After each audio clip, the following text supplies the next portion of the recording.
today's subject 2012 Doomsday or Enlightenment Day. It's a question. To give answer, I will just add one word. That is the answer for this question. I will add the word either. That's all. Either Doomsday or Enlightenment Day. It is your responsibility to make it as Enlightenment Day or Doomsday. Understand? Let me share with you some of the most common speculations, beliefs and predictions on 2012. The Mayans calendar to the year 2012 remains uncertain, along with other enigmatic predictions left behind by prophets through the ages. Most classic Mayan inscriptions are strictly historical prophetic declarations based on subjective interpretations. Please understand, Mayan's calendar actually ends in 2012. That does not mean planet Earth is going to end. It is going to enter into a new consciousness. Whoever can't jump into that new consciousness, it's a doomsday for them. Whoever can take a quantum jump into that new consciousness, it's an enlightenment day for them. The 2012 phenomena comprises a range of beliefs and proposals. If you go to the internet and just type 2012, God, the material opens up. But I wanted you to know there is going to be a huge change. End of 2012, it is up to you whether you are going to use that change for your transformation and make 2012 as Enlightenment Day, or you are just going to have a doomsday. It is up to you. It's like when the television came, going to the theater got outdated. When the internet came, television is slowly getting outdated. With updation, old things get out of our life. Same way, in the 2012, the possibility of living without mind, just with pure consciousness, is opening up. It is up to you. Are you going to getting into that space and make your life enlightened, or are you going to live with the old same system with the mind and destroy yourself? Drastically, the number of thoughts necessary to run your life is going to drop. If you prepare yourself now itself to live with less number of thoughts, you will use this natural current to get enlightened.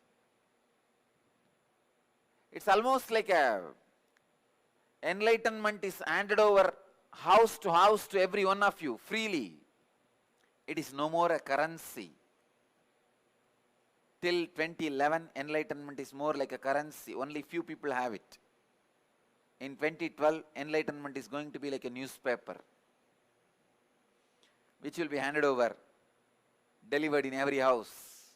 But even newspaper will be useless if you are uneducated, can't read. At least you should prepare yourself to the level of able to read. So 2012 is an amazing opportunity for every being who is awakened to his basic self of body, mind and logic. It is time every one of you learn unclutching. Learn to be comfortable with less number of thoughts. Learn to get settled with the deep silence and restful awareness and peace. Please understand, it is very difficult to get settled with your restful awareness. You always brand your restful awareness as a sadness. Unfortunately, from the young age you are conditioned. Your engrams teaches you less thought means sadness, sorrow, morose. No, it is time you drop those patterns, get rid of those engrams. Learn to understand, to feel settled with a restful awareness, feel comfortable with your inner space, with your inner being, especially the December from 12/12/12 to January 2nd. That is the reason. Exactly on those days, I kept the Inner Awakening meditation workshop. That is the time, that tipping point is going to happen. The shift in the consciousness is going to happen. Now itself prepare yourself to live with less number of thoughts, this Nirahara Samyama, all the different Samyamas, meditation processes I am sharing with the whole world. Everything is aiming at preparing yourself to be comfortable with your restful awareness. The moment I utter the word 2012, I feel like instead of me talking, if I can lead you all into the silence of unclutching, I'll be helping you guys much better way. I'll talk just to give introduction to what I want to say and inspire you for what you need to do. Otherwise, really I don't feel like talking. I only feel like revealing the truths. The first revelation, whether you want or not, the number of your thoughts is going to drastically drop from 12/12/12. If you want to use that opportunity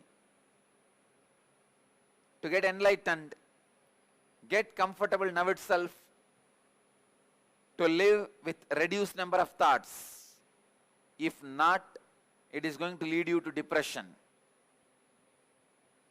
The societies which believe number of thoughts is equivalent to intelligence, all those societies are going to face the depression heavily. There is going to be a huge economic meltdown because of their depression. And there is going to be a big chaos because of that economic meltdown. It's only those few intelligent people who are capable of living with less number of thoughts. They are going to survive this huge tsunami of depression. The world is going to be in their hands.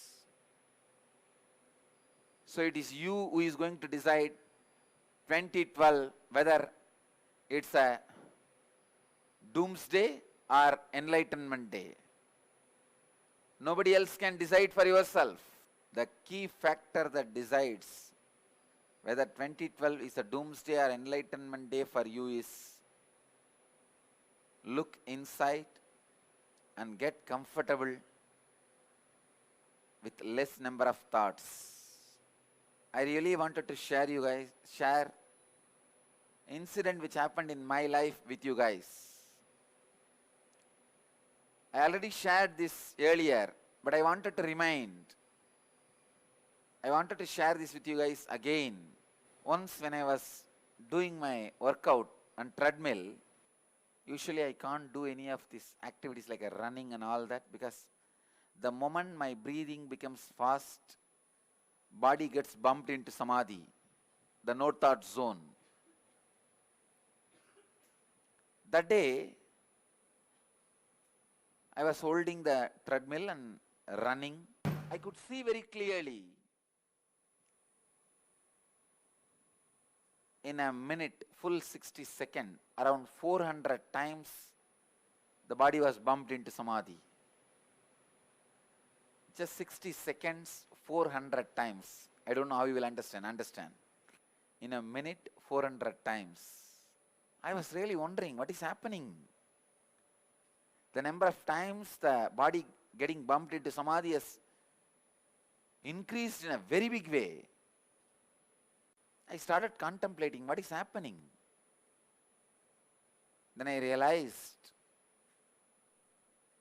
the gravitational pull, center of the earth as a pull, because it is continuously rotating in high speed, it pulls everything towards its center. The gravitational pull has reduced very little, but it has reduced. Like a micromilligram, if you are 100 kg weight,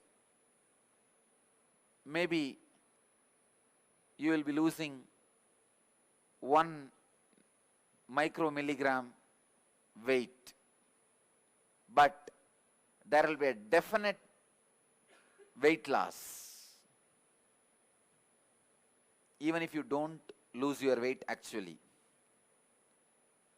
because the gravitational pull is reducing. All objects are going to lose maybe a micromilligram weight because the gravitational pull is reducing.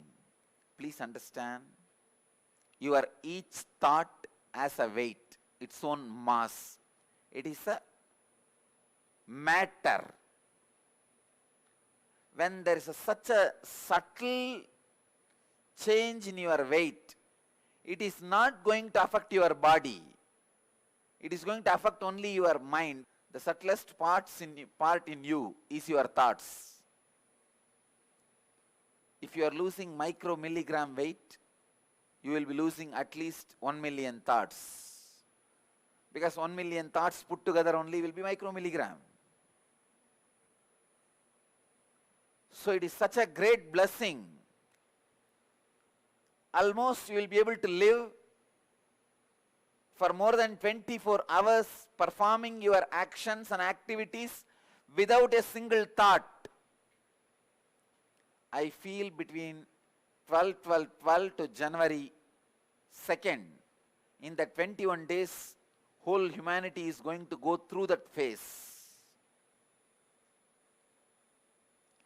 Suddenly, you will be able to just float without any thoughts. This happened to me in my life when I was 10, first time, in my hometown. I am actually sitting now in my hometown. I was sitting with a great yogi,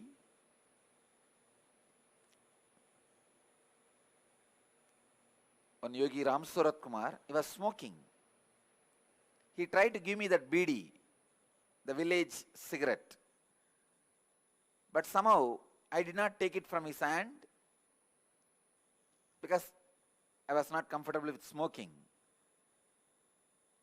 Then he just held my ears and blew the whole smoke on my face, almost like I had a passive smoking. But when he blew the smoke on my face, for next 2.5 days, I was in that state as if the whole life is muted. Scenes are moving, no sound. Neither I can hear the sound outside, no sound inside. It's almost like your inner voice is muted. I could see the scenes, the information is getting processed, but no word inside. Without any word or sound. All the files are getting processed, visuals are getting processed as visuals, without getting converted into verbalization or without provoking, instigating any verbalization in me. Understand? That is the state exactly what I call as restful awareness. The visualizations are getting processed in your brain without instigating any verbalization and without getting converted as verbalization. I tell you, between December 12, 12, 12, January 2nd, 2013, whole world is going to experience this space. If you prepare yourself to face that phase, you will use that energy and get enlightened. If not, you will get frightened and you will feel you are depressed. You will create nervous breakdown for yourself. When I faced that experience, fortunately I had a deep trust on this great yogi. So I used that and worked towards enlightenment. Now, whether you want it or not, you are going to get into that zone between 12, 12, 12 to 2, 1, 13. In these 21 days, you are going to experience, the whole world is going to experience that zone where visualizations does not instigate any verbalization, where visualization does not get converted into any verbalization. Visualization will get directly processed as visualization, will be understood directly in the visualization zone without any help of the verbalization. It's almost like your external and internal life is muted, no sound. I sincerely welcome, inspire every one of you to the space of restful awareness, to experience restful awareness. I have spoken enough on this 12, 12, 12 and 2012. I will now answer your questions. By answering your questions, clarifying your doubts, I will inspire and push you all to get comfortable with this restful awareness. I will even take the live questions through Dial the Avatar. Any of you who are watching the webinar now can call on the Dial the Avatar. The number is 080 2727 9999. You are welcome. If you are calling from outside India, 9180 2727 9999. You can call. I'll answer your calls and clarify your doubts. I wanted to remind you, only questions related to 12, 12, 12, nothing else. Please understand, first thing, even if you are my devotee, only if you practice unclutching, you will be able to handle this 2012 transition. Understand? Just because you are my devotee, don't think I have a big ship where I am going to carry all of you and take you to the other side. So, yes, one thing ma, no, so when you practice unclutching, I guarantee you, you will use this transition and experience enlightenment. But the people you are asking about, the people who never met me or people who are not exposed to these concepts, what will they do? Yes, Swamiji. No other way, they have to just fall into the depression. Yes, Swamiji. That is why I am saying, now it is your responsibility. Go around in Tiruchi and in your university, protect everybody without falling into depression by teaching them unclutching and meditation. Yes, Swamiji. There's a blind man Okay. in the cold hills of Himalayas. Okay, Swamiji. He was walking, he was searching for a walking stick. Okay, Swamiji. He saw he found a frozen snake. Okay, Swamiji. Because he could not see, he felt that as a stick. Yes. Snake was frozen, he felt it is a stick, and he started using that as a walking stick and started walking. Yes. From distance, one sadhu saw that. Okay. That sadhu went near that old man and shouted Yes, Swamiji. to that blind man, "Hey, you are blind, what you are carrying is not a stick, it is a frozen snake, drop it." Yes, Swamiji. Yes, But that blind man started shouting, "Hey, because you don't have a stick, you are asking me to drop this stick so that you can take this stick."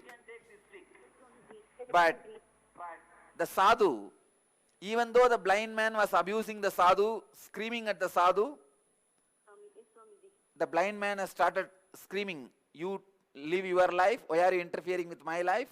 It's my stick." He started screaming, abusing, but the sadhu felt, he is blind, I can see, only I have the responsibility. So he went and snatched that stick from that blind man, even though the blind man has started beating the sadhu with the same stick. Now it is our responsibility, you can see.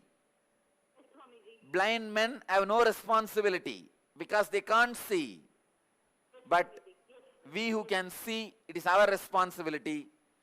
Start taking up the responsibility. Thank you. Anything else? Blessings, ma.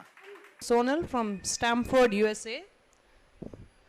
Swamiji, is 2012 propelled by actions of man or forces of nature? Thank you. Sonal, the 2012 is propelled by forces of nature, but when the forces of nature act on human mind, the actions of man which is going to happen will only really going to impact the whole humanity.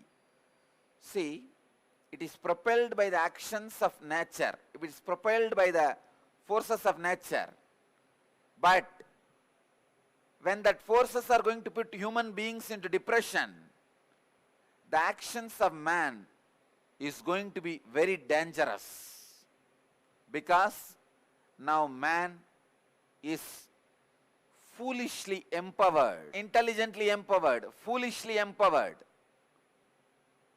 Intelligent empowerment means ability to create and contribute. Foolishly empowered means ability to destroy. Human beings are foolishly empowered. Their ability to destroy has become too much. That is why I am saying the actions of man which are propelled by the forces of nature is going to be really chaotic. It's going to create chaos. Only you can save yourself. Nobody else can save you. Manitya Sarvodaya from Greece.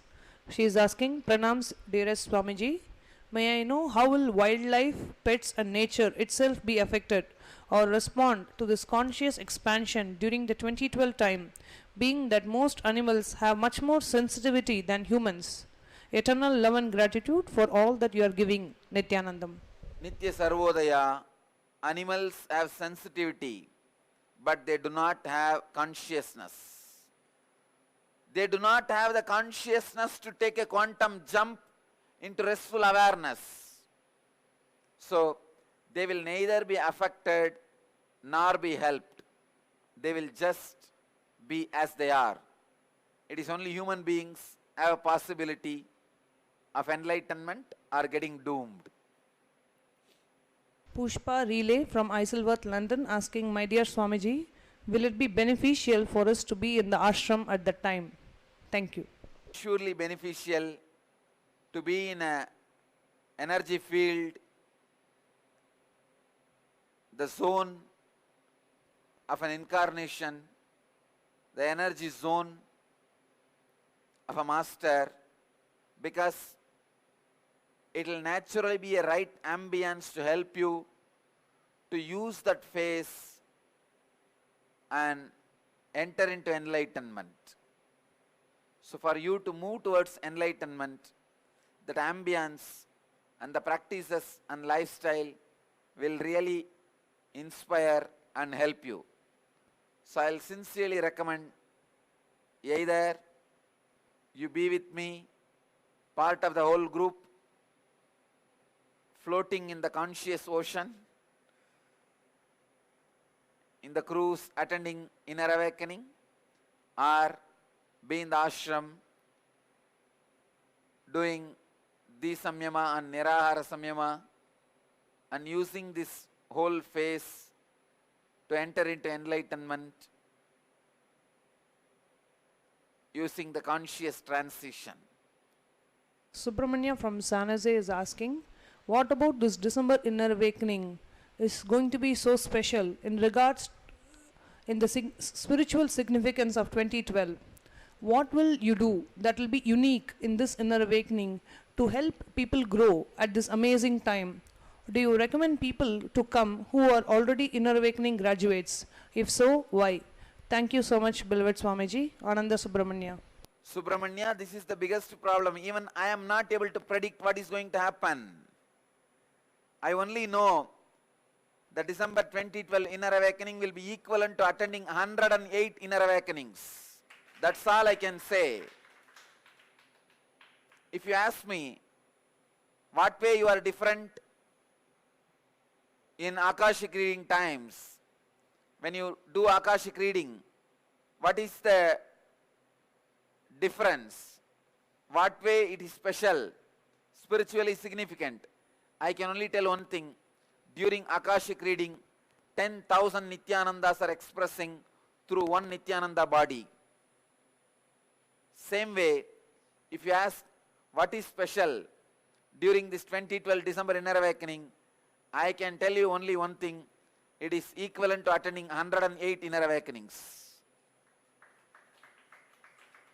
I don't want to get into the details because even I don't know the details. I only know the overall significance, what is going to happen. Now it is up to you. I do strongly recommend people, even who have done inner awakening already, even if you are an IA graduate, don't miss this 2012 December inner awakening. If you are asking why, I can only tell it is equivalent to 108 inner awakenings. Kathleen from Oceantown, New Jersey is asking, once we have less thoughts, will we have more communication with God? Kathleen, once you have less thoughts, you will have more communion with God, not communication. Communication is always with words. Communion is always in less words. Communication is prayer. Communion is meditation. With more and more words, communication happens. With more and more words, distance increases. When the distance increases, it will only be a beggar and begging relationship. With more words, you will be praying. Prayer is a decent word for begging. With less words, there will not be communication, there will be communion. With more words, you will be praying. With less words, you will be becoming. So, with less words, there will be meditation, communion, becoming. You will not be a beggar. You will be shareholder of the cosmos. Ramakrishnan from Chennai, India. Most humble pranam Swamiji. Is it good to conceive a child during this period of intense spiritual transformation? With humble pranams. Ramakrishnan, I'll recommend plan in February. Let this huge wave rise and settle down. February 2013 plan. That will be the right time to conceive a child. If you are planning for a child, plan February 2013, not before that. The next question is from Magali Laurent from France. Dear Swamiji, revered Master, how will the children react? Do not they have more easily than adults? Lauren, children are going to be really reacting positively because still they are not corrupt. They are not taught that thoughts are life. If the children are not programmed to believe thoughts are life and thoughts are very important for life, I tell you, they are going to really catch this restful awareness and use it for enlightenment. If the children are programmed, they are no more children. They are already grown up. They are going to fall into depression along with other adults. The next question is from Alexandra from Warrenton, Blue Ridge, Virginia. Nityanandam, how do we best help those who are suffering from this depression? How can we help lift them up? What if we try to bring them to the Master, but they are not yet ready? Then, with devotion, Alexandra, even if they are not ready to come to the Master, teach them the simple technique of unclutching. Help them to be comfortable with the restful awareness, less thoughts. That's the only way. If they are not even ready for that, then just leave them to rot with their suffering. Nothing can be done. If that is what is their final decision, nobody can save them. If they choose suffering as their destination, who can change?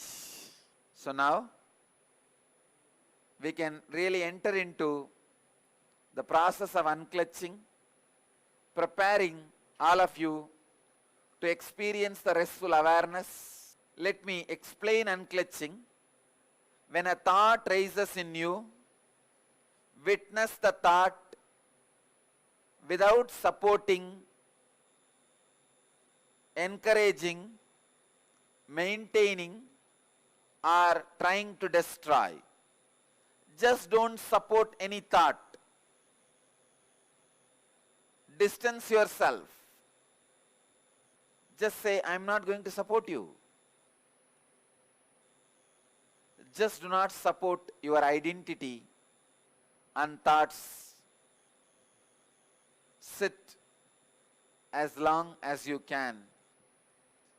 Even if you feel bored, lazy, sleepy, depressed, all these are also expressions of your identity. Don't support any of this.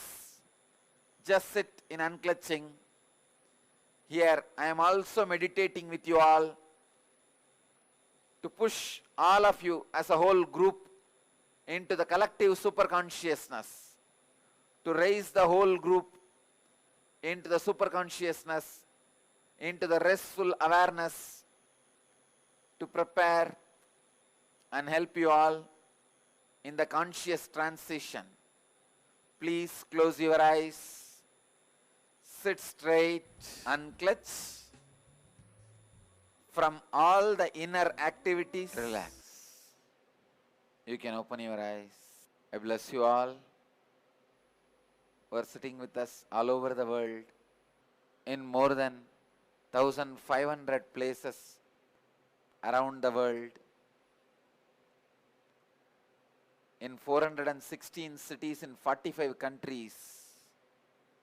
Let you all achieve, experience live, express, radiate, share, and explode in eternal bliss. Nityananda. Thank you.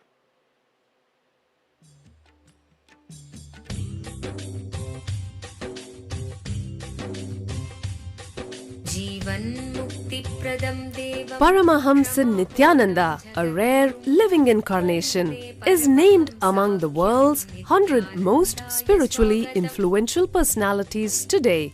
Paramahamsa Nityananda has been placed alongside Dalai Lama, Nelson Mandela, Oprah Winfrey, Paulo Coelho and others by Mind, Body, Spirit, the world's top esoteric magazine from Watkins, London's oldest and largest bookstore. A yogi by birth, he has been expressing his power of enlightenment since birth. He has authored more than 500 books in Tamil and English. Translations of these books are available in 26 languages in Telugu, Kannada, Malayalam, Hindi, Sanskrit, Gujarati, Oriya, Bengali, Marathi, French, Malay, Polish, Portuguese, Italian, German, Danish, Spanish, Russian and Chinese. He is also an exemplary speaker with over 10,000 hours of profound life solutions through his discourses. Social services such as Annadan, free medical care, free educational services with ashrams, schools, temples, hospitals established in more than 140 places around the world, offering exceptional services. A powerful spiritual healer who has healed millions of people of diseases from migraine to cancer. A Kriya Yogi who has formulated Kriyas for physical health and mental well-being, benefiting thousands. A living master who offers practical solutions for our everyday problems. He is the founder and spiritual head of Nityananda Dhyanapitham, a spiritual powerhouse who has revived the sacred Vedic tradition by establishing Vedic temples in places like Los Angeles, San Jose, Seattle, Toronto, Ohio, Oklahoma, Phoenix, St. Louis, Malaysia, Brazil, Paris, Guadeloupe, Dallas, New York, New Jersey, Atlanta, Calgary, Vancouver, Singapore, and places in India like Bengaluru, Hyderabad, Tiruvannamalai.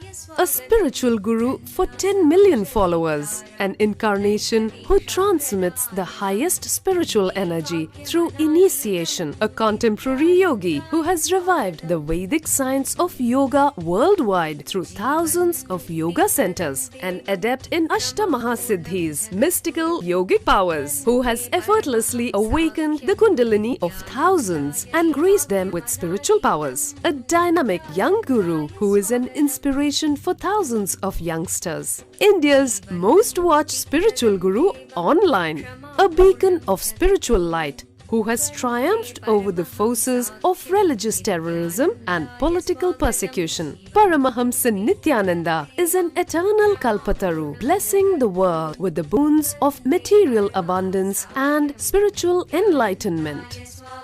He is the 293rd pontiff of the world's most ancient Hindu organization, Madurai Adinam. Nityanandaya swagatam Anandanubhavaswadam Sarvaroga nivarakam Vande papa vinashaktam Nityanandaya swagatam Nityamuktam nirvikalpam Dhyanaloka pradipakam Vande shantamayam bandham Nityanandaya swagatam.